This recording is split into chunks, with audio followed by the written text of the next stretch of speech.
Like I mentioned before, these are all original documents. I have a lot of things made up myself, you know, spreadsheets that I created from original documents, but I wanted to give you these so that you could see for yourself that it's not just me making a deduction about something. These are actually what is happening. These are the real documents themselves. And if you want to explain it to someone, you have some, you know that what you're saying is true. It's not just hearsay from me. So I don't want you to take my word for it. I want you to see it for yourself. So the outline of the night is two parts. We're going to talk about first how we got here, how we ended up in this position, and then secondly, we're going to talk about how we are now going to get out of the position that we're in. So we're going to go over some of the external forces that brought us down, as well as the internal. We're going to discuss the internal forces that brought us down as well. And then we're going to just reflect on how that happened, and that will give us insight into how we might work forward in getting out of the situation that we're in. So first, how we got here. How we got here, let's look back to 2008. If you look back to 2008 on the document that is this one here, the Finance Committee meeting document, on the back side of it, you'll see 2008 through 2014 laid out. This is from a Finance Committee meeting. See, it has the maple leaf on the front side. And this was presented about a year ago to Council, this document. And you'll see in 2008, this outlines all of the revenues for the general fund. We're going to be talking mostly about the general fund tonight. There are many other funds, but we're going to focus just on that one. It's the biggest one. It's pretty much all of the operations budget for the city. So you'll see here, 2008, look down toward the bottom, total recurring revenues. Can anyone tell me what that number is? In 2008 column? 88,790. No, total recurring revenues. Oh, I can't see it. 2008. We have 2008, 15,82,781. Yeah, I'm sorry, not all the way at the bottom. But that's the recurring revenues. We'll get into why that's important later. With 15 million, that's where we were in 2008. That was about how we were hovering, 15 million. If you look at another document, we have the Why is the levy needed document. You'll see that second part, the Treasury. The Treasury had a lot of money in it in 2008. And it had more than $7 million. See the highlighted portion? That last line of the highlighted portion said $7.29 million. That was how much money Maple Heights had in the bank. That's how much cash, if we'd gone to the bank, we could have literally pulled out. That's how much money that we had. So in 2008, we had about $15 million every year coming into the general fund, and we had about $7 million just sitting in the bank, not being spent. So we were looking pretty good at that point in time. We had $7 million in reserves, roughly. Well, then along came the economic downturn that we all are familiar with. We know what happened to our property values. We know how our homes were devalued, but what happened as a result of that is that tax revenues went down when your property values went down. We lost maybe a third of the revenue that are paid in property taxes, which equaled about $1 million, as you see there. So the general fund lost $1 million from property taxes. Local government funds was another hit. Local government funds are funds from the state of Ohio that they pay to municipalities to help them fund their operations. We lost about $1 million of that revenue also. So we're up to $2 million total. Well, then we come down to income tax, and we lost about $400 million. So we're at $2.4 million, and there were other funds that were hit too. So when it was all said and done across all the funds and all of Maple Heights, we lost somewhere between $3 and $3.5 million of revenue through the reductions in taxes and reductions of other revenue sources. So that's a very significant hit. Would you agree? That's a pretty big hit to any budget. So what happened in light of that? So this is coming. We see that our revenues are going down. It didn't happen exactly all overnight either. We saw it's coming. We see it's happening. What decisions were made, or what things were not done? Oh, let's look. The good. Well, if you look at why the levy is needed here. This was produced by the administration back in fall of last year in support of the property tax increase. At the bottom it says, what has been done to cut cost? So this is from City Hall.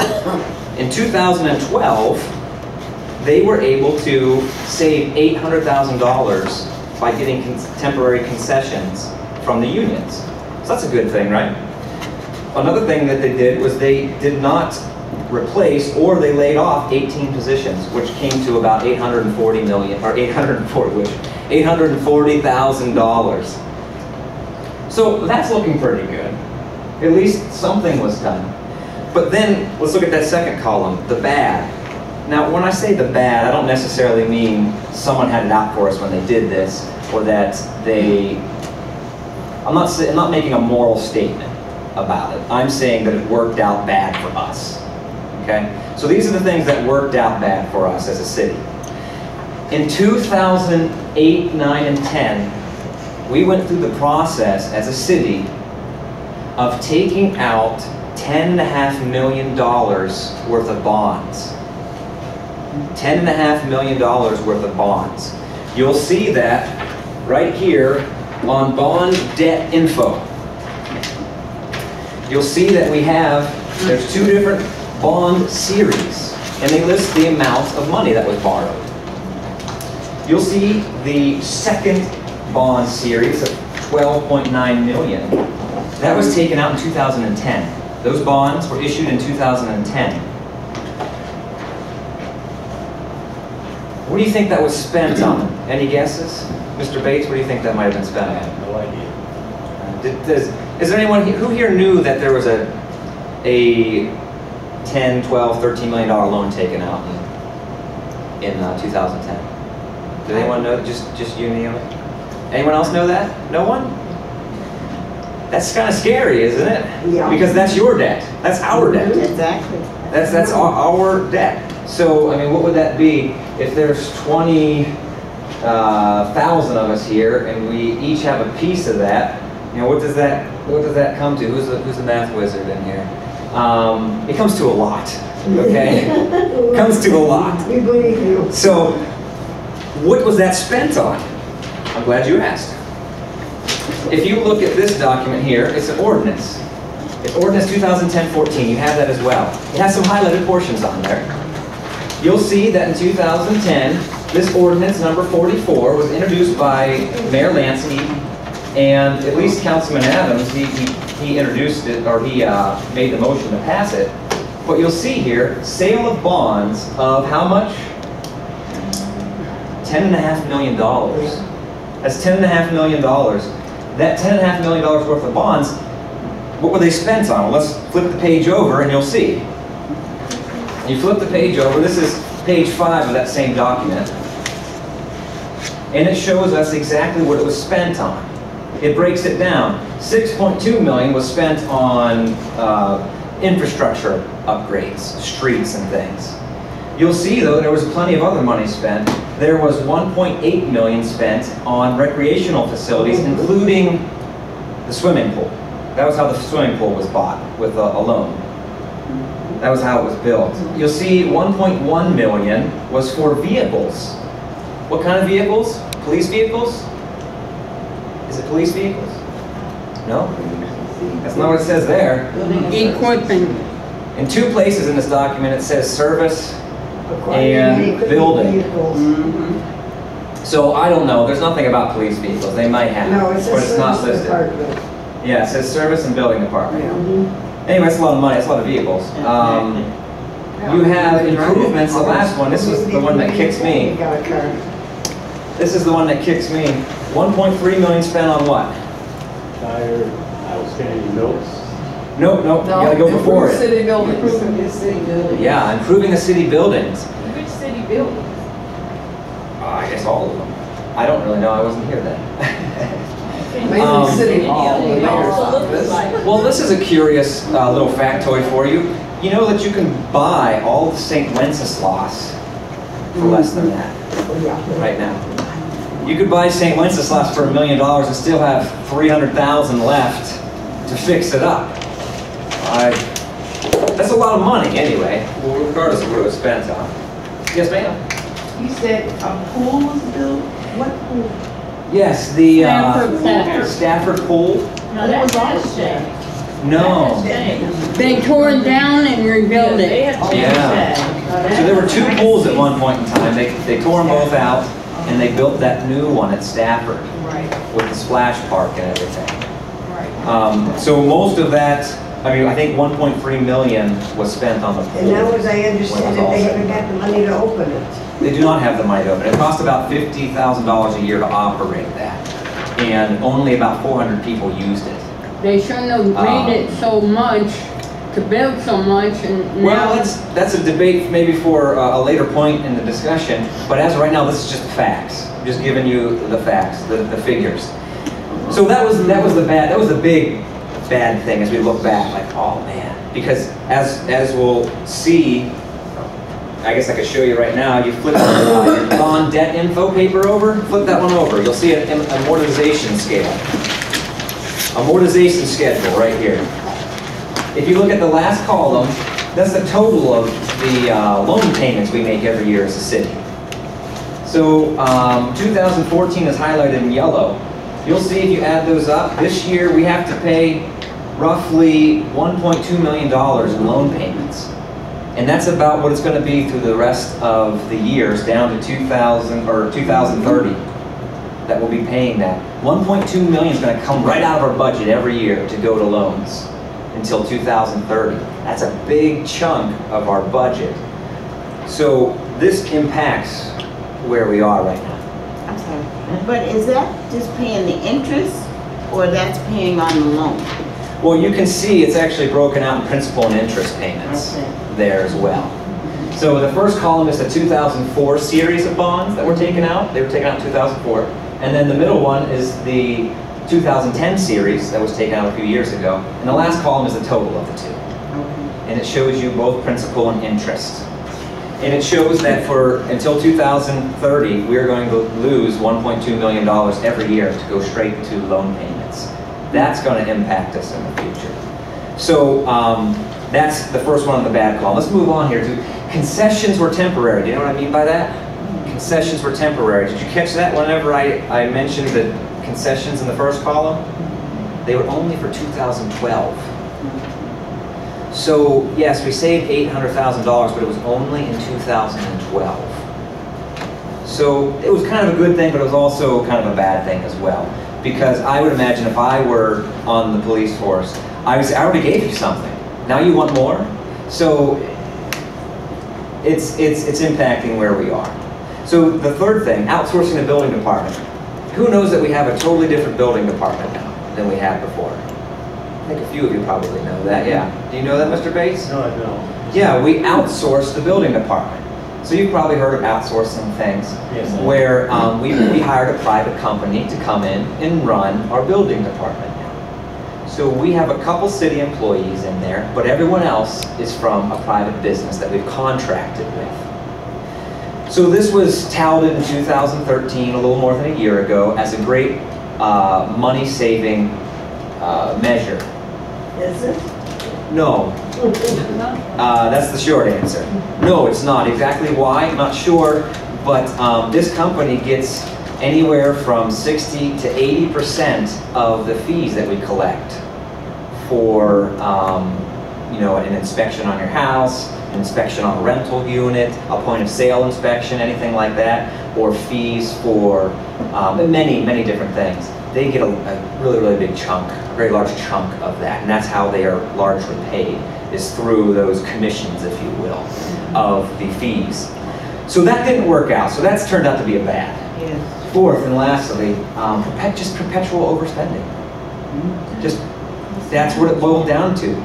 Year after year, spending more than they brought in. Remember the $15 million that came in? When that started going down, expenses just were not cut.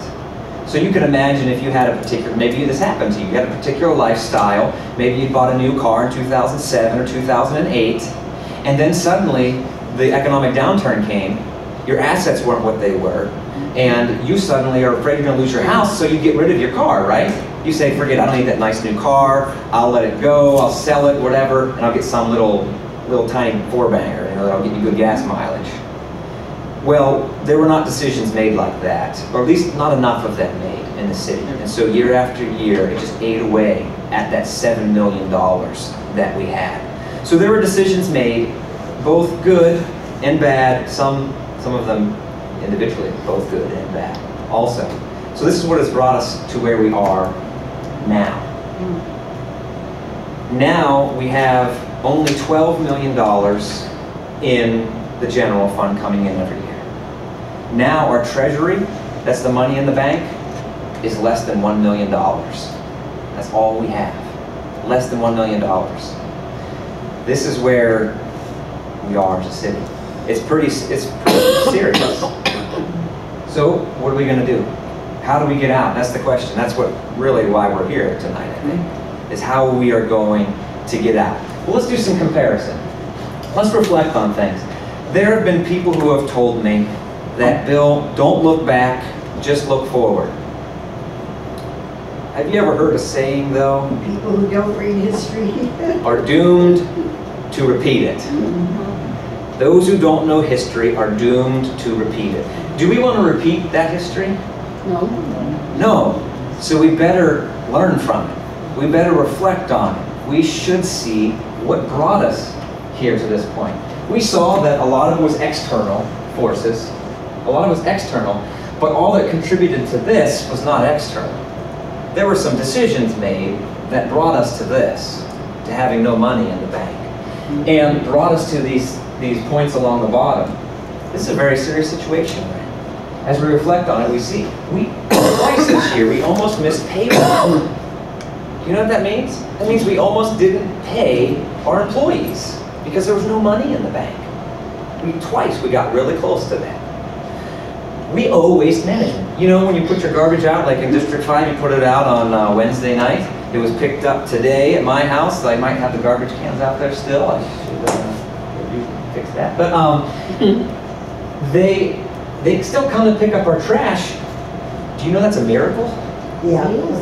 It's a miracle that they still... Why is it a miracle?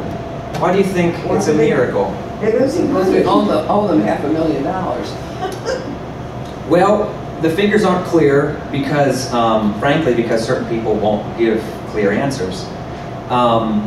Somewhere between $400,000 and $700,000 is owed to waste management by us.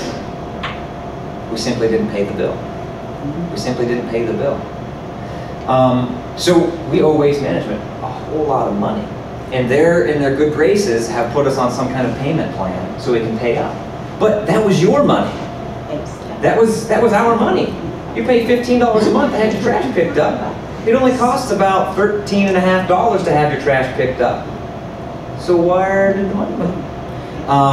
We had in the separate fund for paying waste management, last year we brought in $1.5 million. $1.5 million. How much do you think it cost to pay for pickup of trash in Maple Heights? You think it was more or less than that? It was less. I was at the meeting. Hey, come on, you know the answer. More. You're one of those I said people. more. It was less. It was less. It was less. It only cost $1.35 million last year, but for some reason we didn't pay the bill. Why is that? We'll get to that. We'll get to that later. And of course, last, but definitely not least, if you didn't believe we were in trouble, then just look at that last one, Fiscal Watch. We are in trouble. The state auditor looked at us and said, whoa, you guys are way out of whack. You got something serious going on here. We need to come in and do a special. We need to do an audit. Well, the mayor invited them. So they found some very disturbing things. And we are on Fiscal Watch. The next is Fiscal Emergency. And we are truly teetering on the edge of Fiscal Emergency. So let's continue to reflect and now recognize not just where we are, but how we got there. I was going to bring a can with me, a little tin can of green beans. And I was going to sit on the ground and I was going to be all smart and say, what did I just do? I didn't die when I kicked the can. I kicked the can down the road. If I could put an umbrella statement over everything in Maple Heights, that would be it. Kicking the can down the road. We all know people who have trouble with their finances. We all have relatives and maybe friends who seem to always be having a hard time paying their rent or paying for their car payment or something like that. And what they tend to do oftentimes is they see something coming, but they don't do anything about it, right? They kind of like turn their head and they just kind of, you know, and they just kick the can a little farther down the road until suddenly someone comes and steals their can, and then they're like, oh, help me, and they call you up. Well, that's, if I could put an umbrella statement, like I said, over everything that's happened, I would say that's kind of what has happened. Is people haven't recognized how serious it is, and others haven't been willing to take the action that's been necessary to address it in a timely fashion. So it kind of just, maybe it'll be okay, you know, maybe it'll be okay, and we go a little farther down the road, a little farther down the road, each step of the line, and before you know it, we're way beyond where we want to be. But in what ways? Who knows what GAAP is? GAAP. Anyone know what GAAP is? It's generally accepted accounting principles. Generally accepted accounting principles. They're principles that are generally accepted as good practice in accounting. We have been disregarding those. I could bring you documents forward that even the previous finance director was handing out from an organization that advocates for general accounting principles, and it just didn't get any traction with anyone. Tried to tell them that you can't do things this way, you can't do things that way. Some of those things we'll get to in a moment, but they were just disregarding the generally accepted principles of accounting. They weren't doing things that should be common sense. Disregarding state law. You know, there's state laws that govern how we are supposed to handle our finances, what we can and what we can't do. Well, there's two things that we did that are against state law. Estimated resources. Every year, the county auditor gives us, our fiscal officer now, gives us a sheet, a form, that is our certificate of estimated resources. It tells you how much you are permitted to spend in that year. And it looks something like this. It's got every fund. The first one is the general fund, but it's got every fund listed, and it lists how much money's in that fund, how much money you're going to bring in, and it adds them together and says these are your available resources for this current year or the coming year, and this is how much you're permitted to spend. You're not permitted to spend more than what's on here. Well, we've done that multiple years in a row. Disregarding state law in a second way. Negative fund balances. Anyone know what that means? Except Marianne and Irene. Anyone else know who hasn't come to all the council meetings? Negative fund balances. It doesn't really sound good, does it? Let's come on. There's some handouts that you want to have as we go. Let's find this handout right here. If you look on the back side, we have all of our 5-year revenue reports. You'll notice that some of these numbers are in parentheses. A number in parentheses is a negative number. So you look down here toward the bottom around where total recurring revenue is, you see those are negative numbers. You'll find that in some of our reports, there's a lot of those brackets now. We had 7 funds in what they call negative balances. I'll tell you a story to help you understand this. I have 2 daughters, they're twins. They are about 6 years old, but let's say I opened up a bank account for Abby and Ruth. So Abby and Ruth, I say, hey guys, I got you a bank account. And you know I'm real generous, so I put $1,000 in there. 500 for each of them. You know, split evenly, that's the way you do things. Yeah, so we got 500 for Abby, and we got 500 for Ruth. Okay? Now, let's say that Abby, you know, she likes dresses, and she goes out to some, I don't even know where you go to buy a dress this expensive, but she goes out and buys a dress for $600. Some extravagant gown for $600. So she spends $600. On her ledger, she has $500. She says subtract 600, negative 100, right? She has negative 100 in her ledger. So then, let's say Ruth later, she finds something, and she said, oh, I want to go buy it. I've got $500 in the bank, right? She has $500 in her ledger. But wait, you're catching on. She doesn't. So she goes out to spend her $500, and what happens? She gets denied. She gets denied. Why? Because there's only $400 in the account. There's $500 in her ledger that's hers to spend, but somebody else spent it. So that's what happens. In the general fund, let's say we overspend it. Say we only have 15 million to spend, but we spend 16 million. Guess what? There's negative how many million? There's negative 1 million in the bottom there, right? Where did that 1 million come from? It came from wherever else. The money we're supposed to be keeping for escrow, the ambulance billing fund, whatever other fund is in that same bank account. Just like it was taken from Ruth's, so Abby could spend it. It was taken from these other funds so that it could be spent over here. That's illegal. And it's rightfully illegal because you're not supposed to spend the trash money. Remember how we aren't paying our trash bill? You're not supposed to spend that money for trash in this fund over here, but you can do that with negative fund balances. That's why those are very important. So we've broken the law in two ways over the past 2 or 3 years at least.